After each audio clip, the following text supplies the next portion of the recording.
Class we have applied momentum balance on a falling liquid film.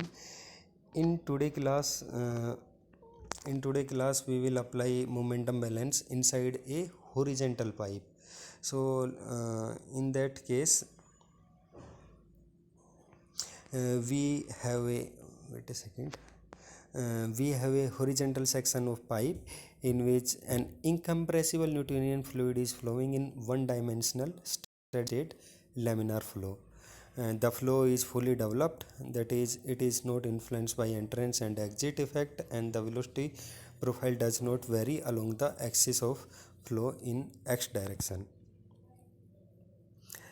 So if you can see in this diagram, we have a circular pipe in which fluid is flowing in this positive x direction. So to apply momentum balance, let us consider a controlled volume which has a thickness of delta x, and this radial thickness is delta r. Pressure force at the entrance of the control volume is Px, and pressure force at the exit of control volume is Px plus delta x. Again, the bulk movement of the fluid is in x direction, so the convective momentum transport will be uh, so the momentum transfer in x direction will be due to convective force. Similarly, the momentum transfer in I direction will be due to molecular diffusion.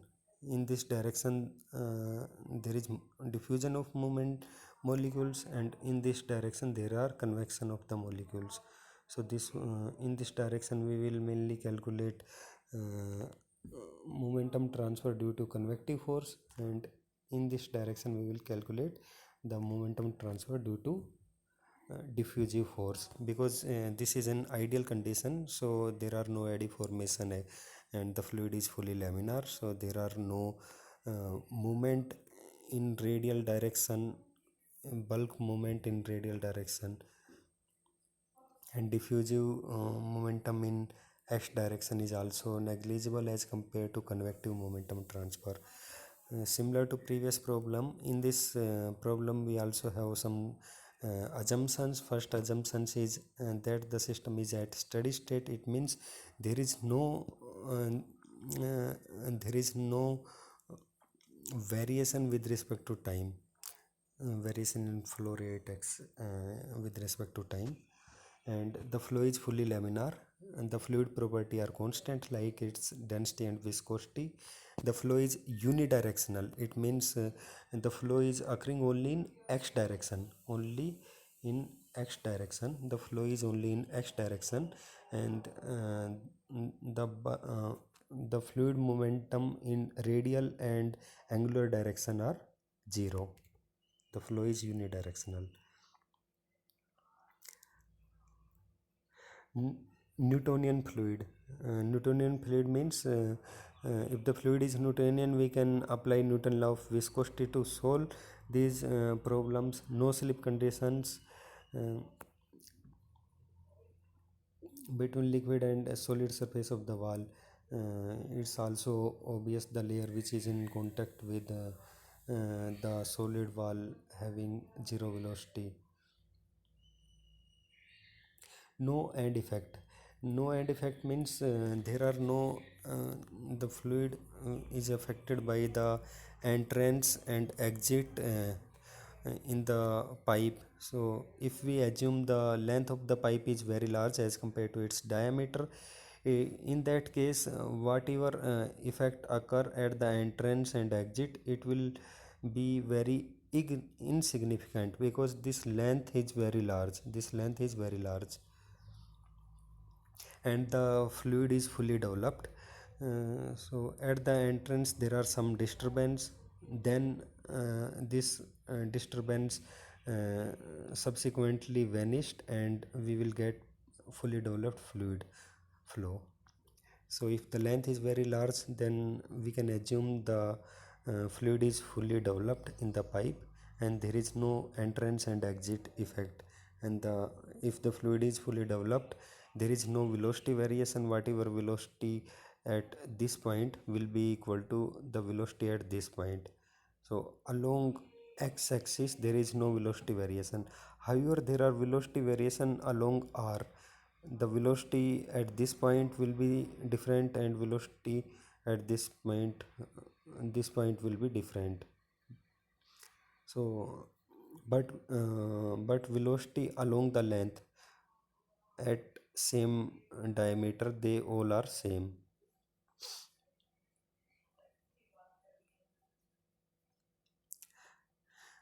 The flow is fully developed, that is it is not influenced by entrance effect, and the velocity profile does not vary along the axis of flow in the x direction.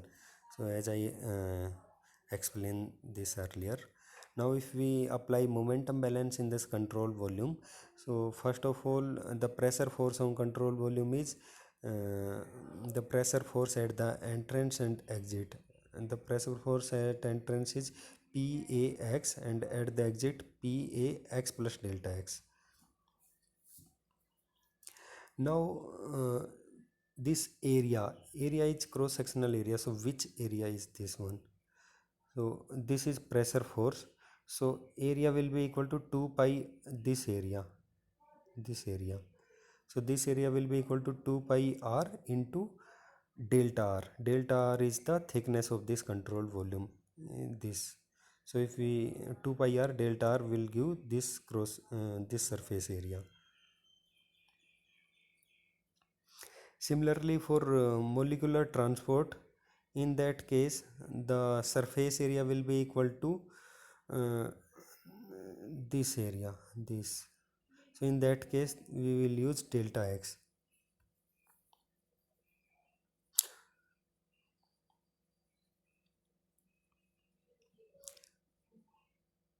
So this is pressure force. Second one is net rate of momentum transfer due to molecular transport. Again this tau xz multiply by area. Area is 2 pi r delta x. 2 pi r into delta x, as I told you earlier, this 2 pi r into delta x, it will give this area.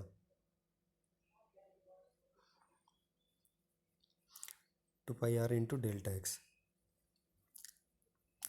So this is net rate of momentum transfer due to molecular transport. Now this is momentum due to molecular transport. Now momentum due to convective transport is zero, because the net convective momentum flux across the annular surface at x and x plus delta x is zero, since the flow is fully developed and the term are independent of x.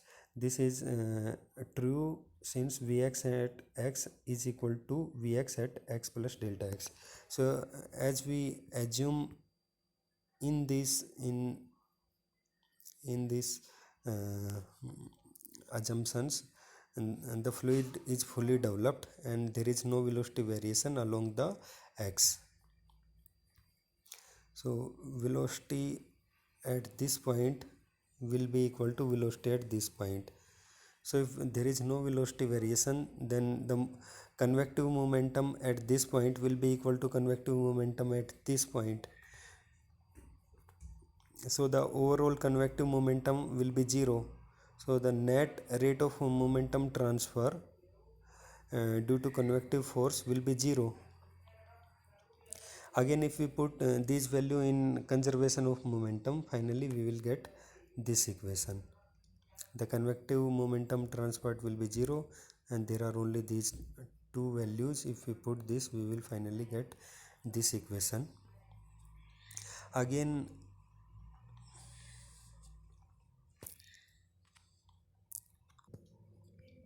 again we assume uh, that the flow is fully developed. It means the pressure gradient del P by del X is constant for fully developed flow. So this del P by del X means, if you again go to this diagram, this del P by del X. So variation in pressure in this region is this is constant because we have fully developed region. So in this for example, for delta x, this pressure variation is delta p, that is constant. So instead of because there is no variation in del p by del x, so instead of considering only this distance, we can consider this entire length of the pipe, because this pressure gradient is constant. So if the total pressure variation is delta p in entire pipe, then we can divide it by total length of the pipe, that is, this length is L. So this will be constant because the fluid is fully developed and delta and this pressure gradient is constant. So instead of assuming only this section, I am taking entire section. So it will simplify our problem because we know the entrance pressure and the length of the pipe. So I am using the entire pressure difference. This P input is for example P1 minus P2 divided by this whole length. So it will simplify our problem instead of considering pressure gradient only on this controlled volume.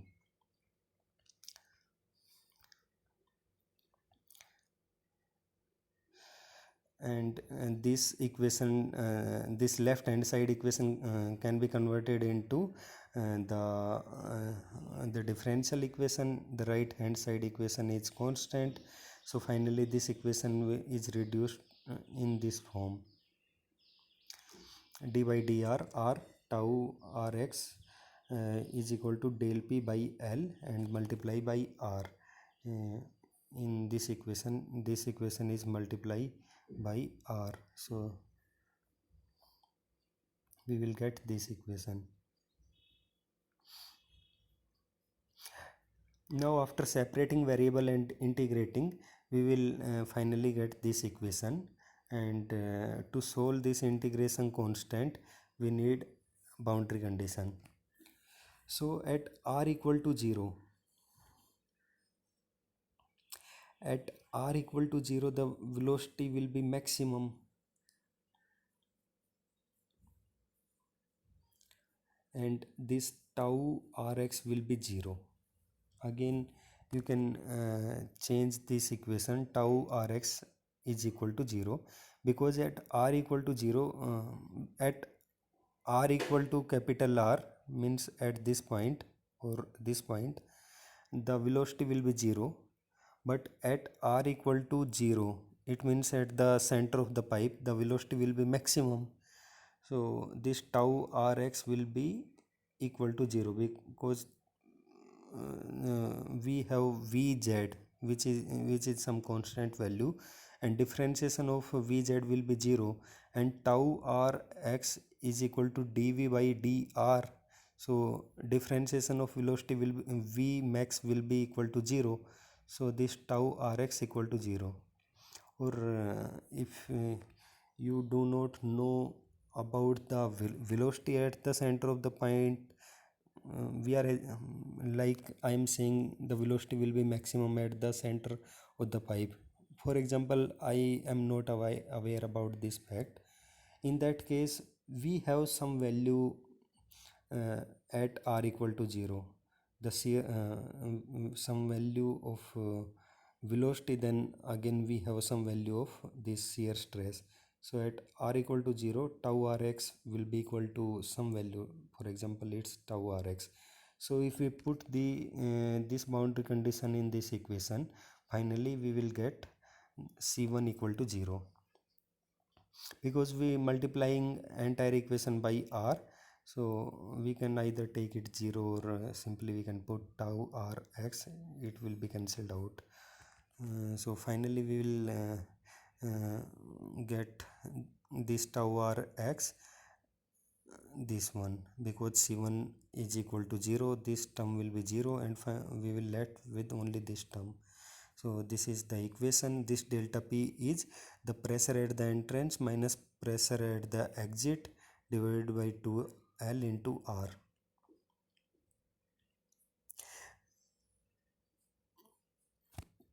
Now again this is equation of line.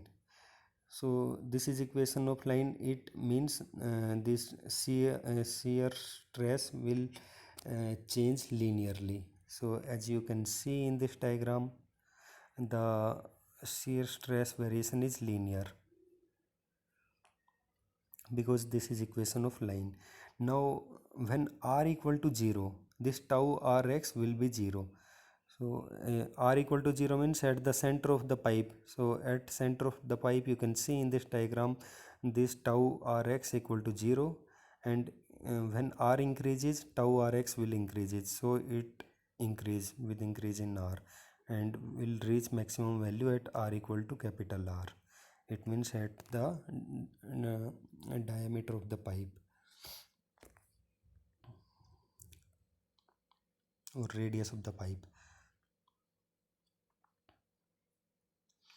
Now to calculate velocity profile, we can convert this tau rx using Newton law of viscosity. This Newton law of viscosity, tau rx equal to minus mu dvx by dr. So replace this tau rx in previous equation, and finally we will get this equation. Again integrate this equation. Now use second boundary condition at r equal to capital R. It means at the diameter of the pipe the velocity will be 0 due to no slip condition. At r equal to R, because this is wall of the pipe, so the layer which is in contact with wall of the pipe having 0 velocity due to no slip condition. So at r equal to capital R the velocity will be 0. So if we use this second boundary condition and integrate this equation and calculate integration constant using this boundary condition, finally we will get this velocity profile. So this is final velocity profile. Again, if you can see this equation, this is equation of parabola. It means the velocity profile will be parabolic in nature. This you can also see in this diagram. Here you can see the velocity profile is parabolic. This velocity profile is parabolic because the velocity equation is parabolic in nature, and we are getting parabolic velocity profile. Now to calculate the average velocity and maximum velocity, see this equation. So what happen when r equal to 0? In that case this term will be 0 and this entire right hand side will be maximum. So to calculate V max, the maximum velocity, we can put r equal to 0 in this equation and we will get the maximum velocity. So after putting r equal to 0, the velocity, so this equation will become this. So it will give the maximum velocity. And average velocity, which is equal to volume by area, and volumetric flow rate is velocity multiplied by area. This will give volumetric flow rate divided by area, and area is pi r square. And if you differentiate this equation, then dA will be equal to r dr d theta.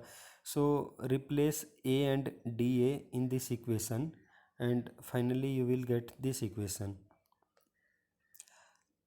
Now integrate with respect to theta and you will get this equation. Now put value of V max in this equation and integrate.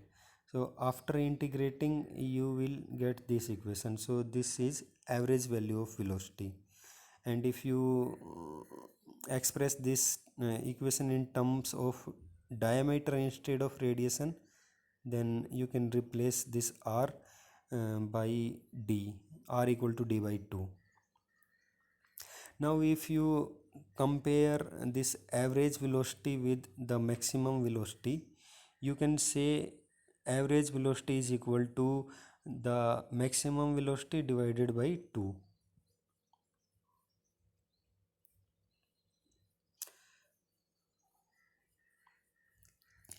So if you summarize this example and previous class example, you can say this type of problem can be solved using this procedure. First, drive an equation for the momentum flux, then integrate this equation, then insert Newton law of viscosity to get first order differential equation for velocity, again integrate that equation and calculate velocity distribution. As you can see in this example also, if you can see, first of all we apply momentum balance, and then after momentum balance we get this differential equation, and after integration this equation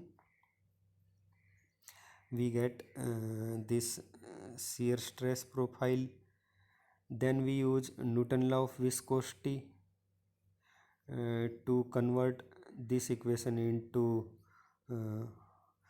in terms of velocity.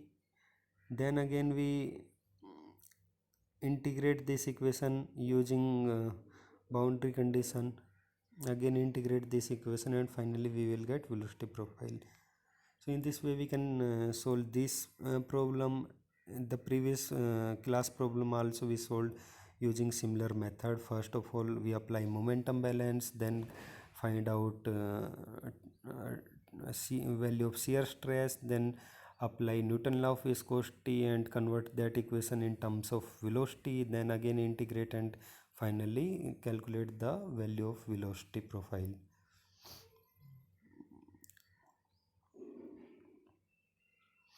Alternatively, you can solve this equation by this method. First of all apply momentum balance, then insert Newton law of viscosity. In this problem you, after momentum balance, you integrate that equation, but in this method instead of integrating the equation you directly put Newton law of viscosity. So it was a differential equation and now you are replacing tau